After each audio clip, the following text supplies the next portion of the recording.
5 U.S. Senate Republicans have now said they will not seek re-election next year. Missouri Senator Roy Blunt became the latest to announce his retirement this past week. Strategists say the wave of retirements could make it challenging for Republicans to win back control. And that's before what Senator Ron Johnson will do.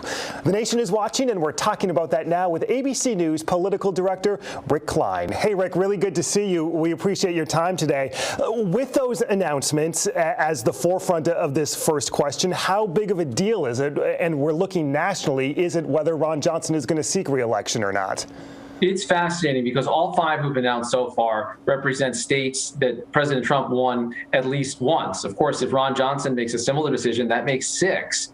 And it matters for control of the Senate potentially. But I think even more immediately, we're expecting to see primaries play out very much on the Trump side of the party. It's going to open the door in potentially all of those races to Trump-aligned Republicans, maybe even more so than the people that currently serve in those seats. Now, Ron Johnson's a little different because it's hard to see any daylight between Senator Johnson and President Trump these days. President Trump would clearly support his reelection enthusiastically. The view among Democrats, anyway, is that the Trumpier that the Republican Party goes, the easier it might be to defeat some of those candidates, and Senator Johnson's on that list for sure, as far as Democrats, and people are going to be watching very closely to see what he decides. Let's dig into that a little bit. Republicans will tell me that Ron Johnson is going to do what Ron Johnson wants to do, no matter what anyone says.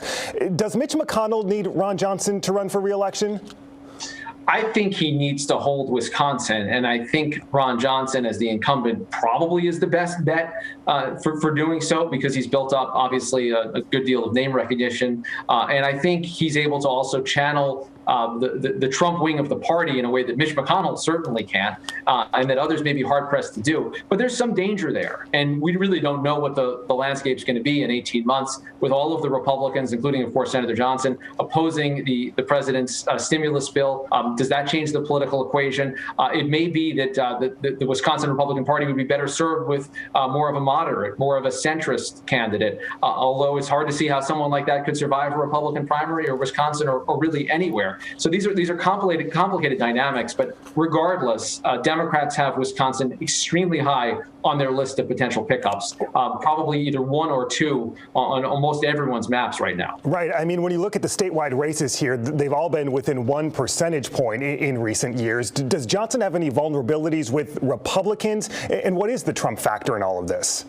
Well, he doesn't have much vulnerability from Trump Republicans right now.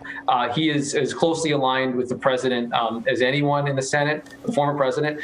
We saw him just in the last couple of weeks espouse, I think, some baseless conspiracy theories regarding the makeup of the people who were there at the Capitol. He's clarified some of those comments, but clearly he's put his lot in with Trump. And I think there's a kinship there. I think Senator Johnson has always seen President Trump as a businessman and a guy that breaks from China to get things done. And I think he appreciates the better sides of what he's able to accomplish. The vulnerability would be if the Republican Party is able to or attempts to kind of move itself back toward more of a centrist scenario.